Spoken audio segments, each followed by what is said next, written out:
దేవునికి మహిమ కలుగును గాక. యోహాను సువార్త 14వ అధ్యాయం అండి. ఇక్కడ మొదటి నుంచి దేవుడు మనతో మాట్లాడుతూ ఉన్నాడు. మీ హృదయములను కలవరపడనీయకుడి, దేవుని యందు విశ్వాసం ఉంచున్నారు, నా యందును విశ్వాసం ఉంచుడి. నా తండ్రి ఇంట అనేక నివాసములు కలవు, లేని ఎడల మీతో చెప్పెదును.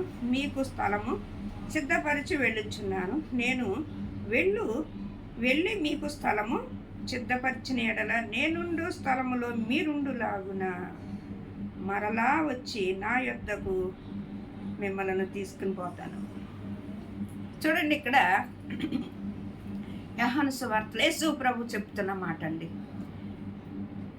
మీ హృదయములు కలవరపడనివ్వద్దు, మీ హృదయములు కలవరపడనివ్వద్దు. మనకి ఒక విశ్వాసం ఉందండి. ఏంటి ఆ విశ్వాసం అంటే, ఈ లోకములోంచి మనం ఏదో ఒక రోజున వెళ్ళిపోవాలండి. ఎంత గనులైనా, ఎంత పేదలైనా, ఎంత ధనుకులైనా, ఎంత దరిద్రులైనా, ఎలాంటి వారైనా కనండి, వాళ్ళ కోట్ల ఆస్తులు సమకూర్చుకున్న వారైనా, వాళ్ళ బంగారపు మంచాల మీద పడుకున్నవారైనా, బంగారపు పేటల్లో తింటున్నవారైనా, వాళ్ళు ఎంత ఉన్నతమైన స్థితిలో ఉన్నవారైనా ఈ లోకమును విడిచి ఏదో ఒక రోజున వెళ్ళవలసిందే. వాళ్ళు అన్యులైనా, క్రైస్తవులైనా, వేరే మతస్థులైనా, ఎవరైనా సరే ఈ లోకమును విడిచి వెళ్ళవలసిందే. అయితే యేసు ప్రభు వారు ఏమన్నారంటే, నేనే మార్గము, నేనే సత్యము, నేనే జీవము అన్నాడండి ఆయన. నేనే మార్గము అంటే ఎక్కడికి మార్గము? పరలోకమునకు మార్గం. ఆయన తప్ప మరి తండ్రి యొద్దకు ఎవరును చేరరు అని యేసు ప్రభు వారు తెల్లగా చెప్పారు. అయితే ఎవరైతే యేసు ప్రభు వారు మార్గంలోనికి వస్తారో వాళ్ళకు మాత్రమే మోక్షం ఉన్నదండి. వాళ్ళకు మాత్రమే ఆ పరలోక స్వాచ్ఛముగా అనుభవించడానికి హక్కు ఉన్నదండి. ఎందుకంటే ఆ పాపాన్ని, శాపాన్ని ఆయన భరించి ఆ మరణపు ముళ్ళు విరిసి ప్రతి మనిషికి మరణాన్న శిక్షను కొట్టివేసి నిత్య జీవాన్ని తీసుకొచ్చాడండి. ఆ నిత్య జీవమును మనందరికీ, రక్షించబడిన మనందరికీ ఇచ్చాడండి. ఎవరైతే ఆ రక్షణ పాత్రను చేతపుచ్చుకుని మనము మన మరణంతము వరకు అంటే ఈ లోకంలో జీవించి తండ్రి యొద్దకు వెళ్ళంత వరకు కూడా మన హృదయమును అనేకమైన కలవరాలతో బ్రతుకుతూ ఉంటాం.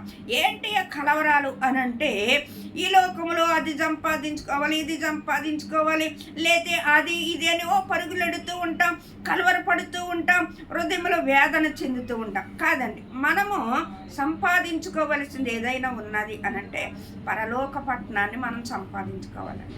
పరలోక పట్టణం అబ్రహాము గారు అంటారు కదా, ఇదిగో పునాదుల గల పట్టణము కొరకు నేను ఎదురు చూస్తూ ఉన్నాను అంటాడు.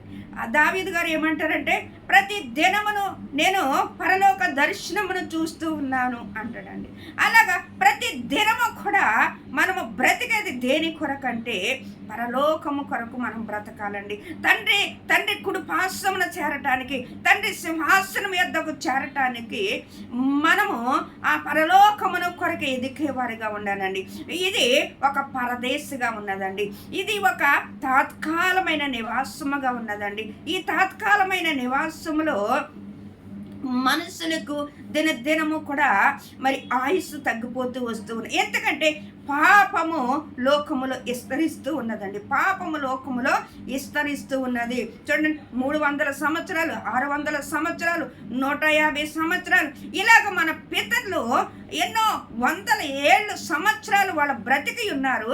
వాళ్ళు అన్ని సంవత్సరాలు బ్రతికిన దేవుని ఎదుట యథార్థంగా, భక్తిగా, ఆయన ఆజ్ఞలకు లోబడుతూ, ఆయన కట్టడాలకు లోబడుతూ, ఆయనతో సహవాసం చేస్తూ, ఆయనతో నడుస్తూ బ్రతికి ఉండేవారు. కానీ ఇప్పుడు ఏమైందంటే, మనము విశ్వాసం అని చెప్పుకుంటున్నాము కానండి, ఈ సంవత్సరం ఉన్న విశ్వాసం వచ్చే సంవత్సరం ఉండట్లేదు. వచ్చే సంవత్సరం ఉన్న విశ్వాసం మరొక సంవత్సరము ఉండట్లేదండి. మన ఆత్మ చల్లారిపోతూ ఉన్నది. దేవుడు వెలిగించే దీపము ఆరిపోతూ పరిస్థితుల్లోకి వస్తూ ఉన్నాం. కానీ ఇక్కడ దేవాతి దేవుడు అంటున్నాడు, నేనుండు స్థలములో మీరుండలాగున నేను స్థలము సిద్ధపరచడానికి వెళ్తా ఉన్నాను. ఇది అక్కడ నేను స్థలము సిద్ధపరిచి నేను మళ్ళీ వస్తా. ఎక్కడికి వస్తాడండి?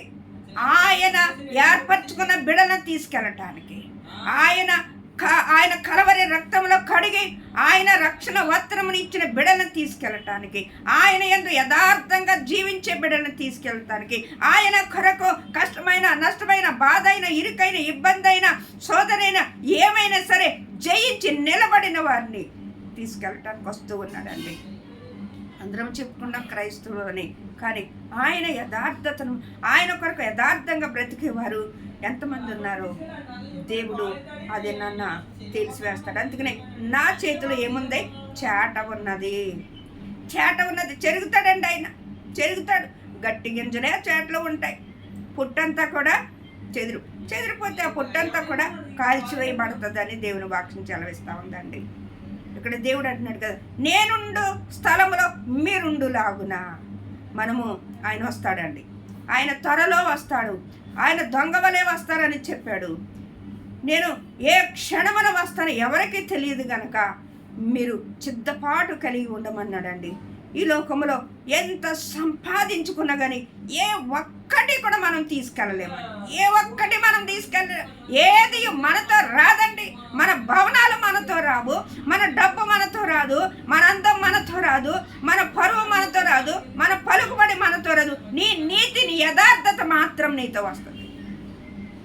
నీ యథార్థత, నీ నీతి, నీ భక్తి, దేవుని యందు నీకున్న ఆ విశ్వాసం మాత్రమే నీతో వస్తుంది. అదే నేను నిత్య జీవానికి చేరుతుందండి. ఆయన యందు భయభక్తులు కలిగి నువ్వు జీవించిందే అదే నిన్ను పరలోకానికి చేరుస్తుందండి. రక్షించబడిన పేరు మాత్రం